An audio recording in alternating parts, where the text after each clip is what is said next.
אני שומעת את הדלת של הבית שלי נפרצת, ואני שומעת דיבורים בערבית בתוך הבית שלי.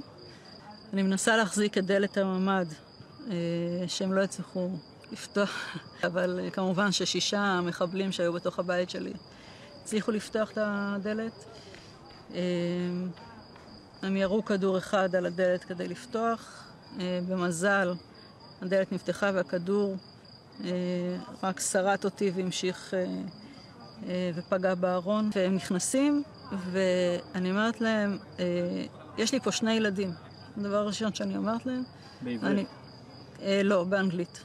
הם מסתכלים ואז אחד אומר לי באנגלית, אל תדאגי, אני מוסלמי, אנחנו לא נפגע בכם. זה תפס אותי מצד אחד בהפתעה, מצד שני זה הוריד לי הרבה לחץ. וישבתי עם הילדים שלי, והמחבלים הביאו כיסא מהפינת אוכל. היה מחבל חמוש כל הזמן איתנו בממ"ד, והשאר מסתובבים בבית. אחד מהם רואה על השיש בננות, אומר לי, אפשר לאכול אחת? אמרתי לו, כן, אתה יכול לאכול אחת. 2.